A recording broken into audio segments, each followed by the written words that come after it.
gonna take a while to fix it. Get ready to transform drab planters into a stunning deck oasis. In this video, we're taking some seriously neglected planters that we rescued and giving them a complete makeover. We'll walk you through every step from the repairs we made to the final styling so that you can recreate this look on your own patio, whether you're buying new planters or giving old ones a second life. We found these driving home in my own neighborhood on bulk pickup day. I had been wanting to put posts in the backyard, but I needed something that was big enough, and I don't know if you've noticed, but planters are very expensive, especially the concrete looking ones that I wanted.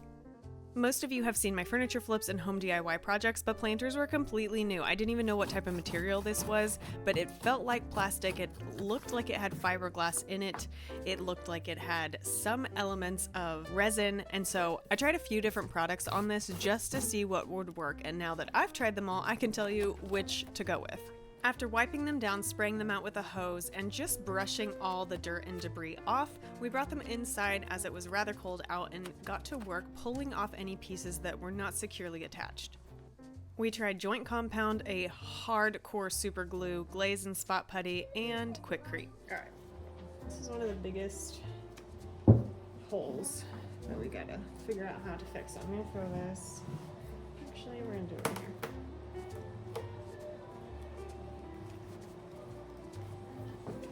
So this is kept in the fridge. It is hardcore glue.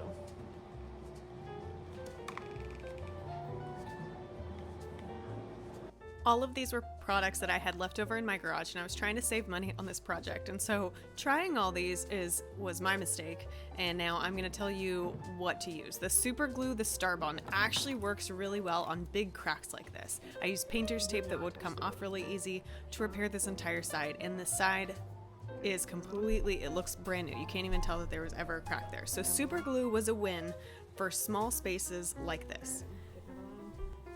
The joint compound was okay for filling in that side because it sands really easy, but as you can see, that red is the Bondo spot and glaze putty, and it just was too soft for those areas. I should have had a regular Bondo, I just didn't feel like going to the store, and that was my mistake because I had to fix a lot later with the JB Weld's Bondo.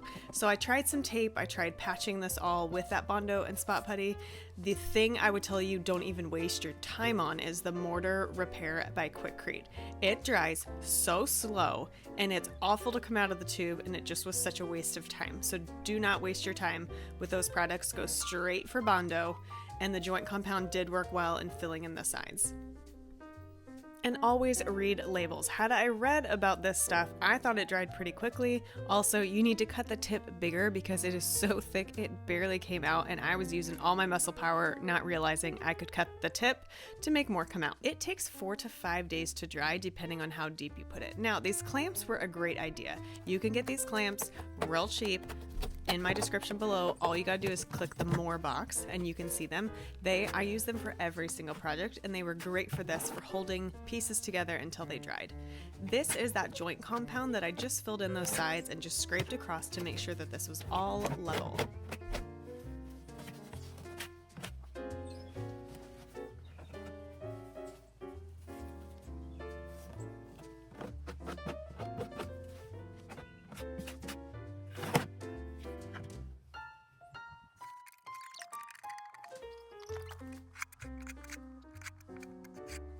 Once everything is dry, I was able to sand it down with an 80 grit sandpaper, and then I sanded down just the sides of this anyway so that I could make sure that my primer was going to stick.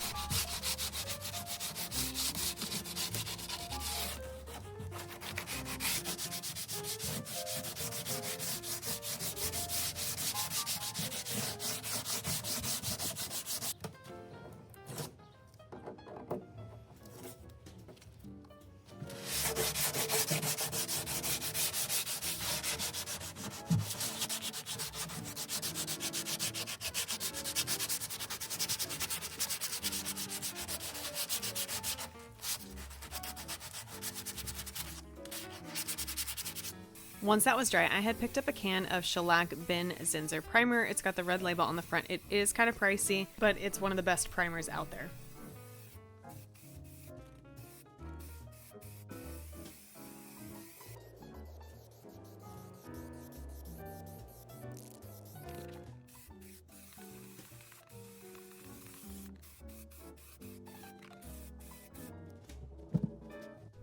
Next, it was off to Lowe's for supplies. Let's just say I had a minor mishap with the first product I grabbed. We'll spare you the details, but lesson learned. Don't get mortar cement mix. You need tile grout mixture. It's waterproof and has the best adhesion. This is day 3 of trying to do this pot.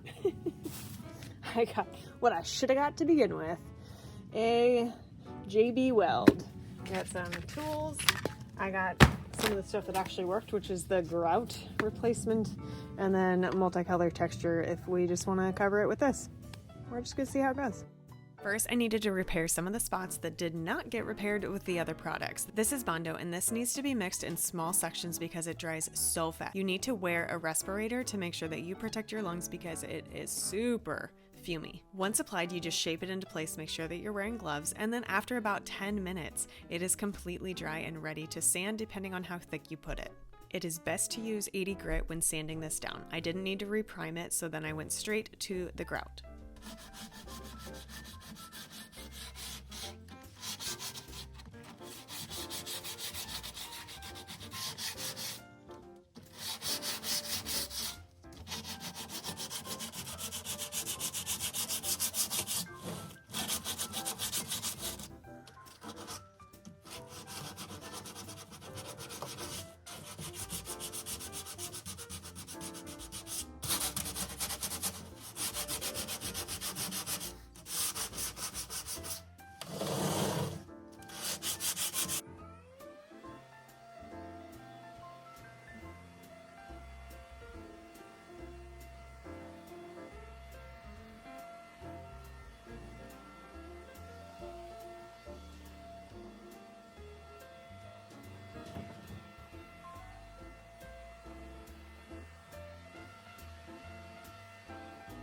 Alright, on to the super fun part. This stuff was awesome to work with.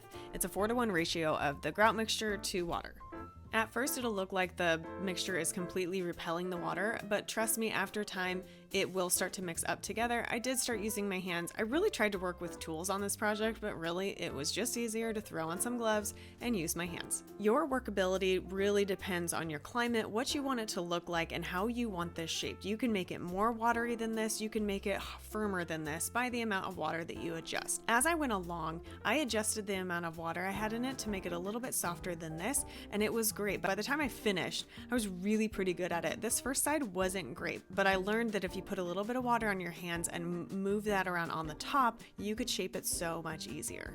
As I was working with it, the goal that I figured out was really you just want to get it on the surface. So that's when I had my kids start helping me. I just needed to get the material on the planter, and then I could start shaping it and figure out kind of what kind of design and finish I wanted it to have.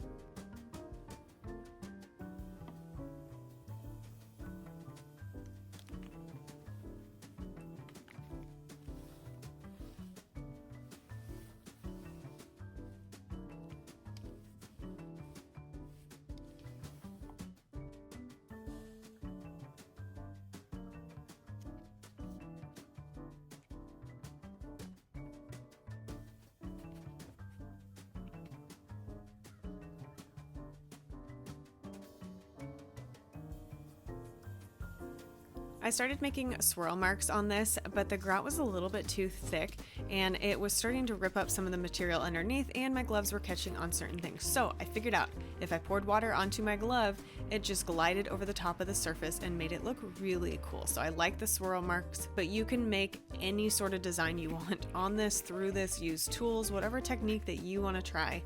I went with swirls because it was really easy to do with my hand and I didn't have to use any special tools.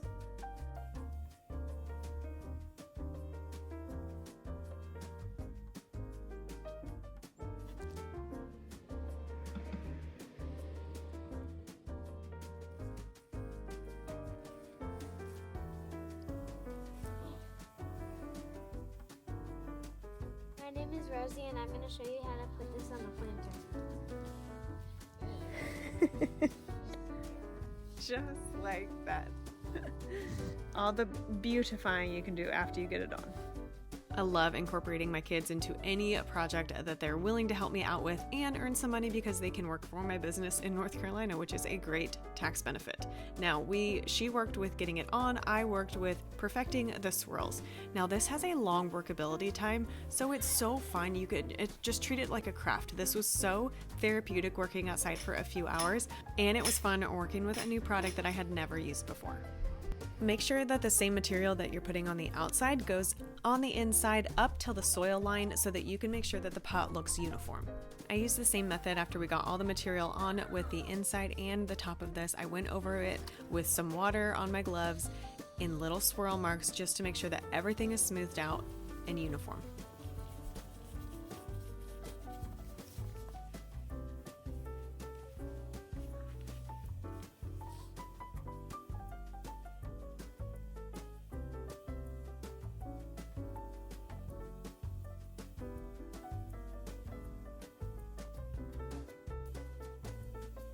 Alright, it's the next morning, and this is how they dried, and I absolutely love them. They are ready for some dimension. This is the Rust-Oleum multicolored texture spray. Now, I loved this, and I used it on the inside and the outside.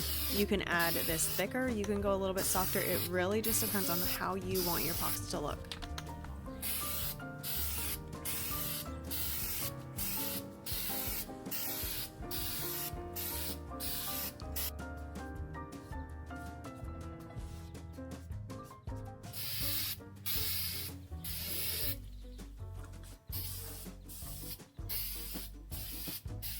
The spray paint dried quickly, so it was time for the next step, filling the planters with concrete and getting those 4x4 posts leveled and secured. For the final setup, all you need are these simple hooks from Lowe's and a small drill bit. If you are not already a drill owner, I've had this one for over 8 years and absolutely love it. And this drill bit set is fantastic. Both are linked below.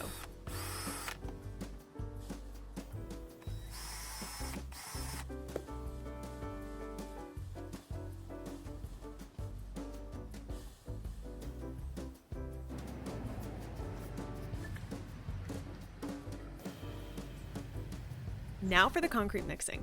It had been about 15 years since I had tackled a project like this, but honestly, it's not as intimidating as it seems. This bag of concrete, it's 80 pounds and it's only $5 from Lowe's. The real challenge is getting it from your car into the wheelbarrow. I wish I had filmed it. You would have died laughing. The basic process is simple. Carefully break open the bag and add about 3.5 liters of water. My husband, bless his heart, came out to check on my progress and quickly realized I hadn't added enough water. He grabbed the hose and helped me get the consistency just right. When filling the planters, don't worry about leveling the post until you've reached your desired depth. I used a ladder to help with this part. We carefully positioned each planter next to the ladder and then clamped the 4x4 post to the ladder to ensure it was perfectly level on both sides. The concrete cured within a few hours, and the next day we filled the planters with soil. We'll add plants and more soil when the weather warms up a bit.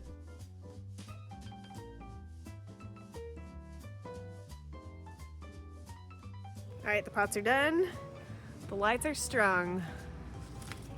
I really love what we went with. Instead, I took the little bulbs back and I got this awesome strand, Harbor Breeze. They had way better ratings, and the inside of that cord lights up. So I'm going to show it to you at night. Here are the pots. They didn't turn out exactly like I wanted, but it's fine. They're done. I got those little solar powered lanterns and some other stuff. The porch is coming together, so this is going to be lit up tonight.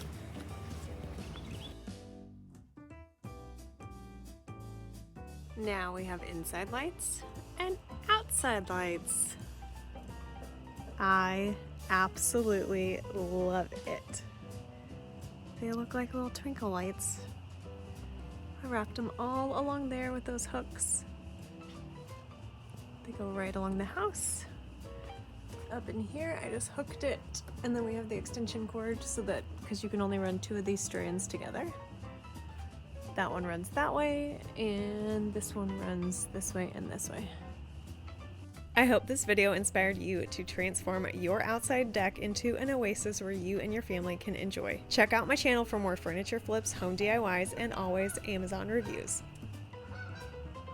The pot's turned out. Now all we need to do is stain this wood the same color as the deck. And as soon as it gets to spring, we will plant some flowers in here. Get more of these little balls. Oh my gosh, they're at Lowe's.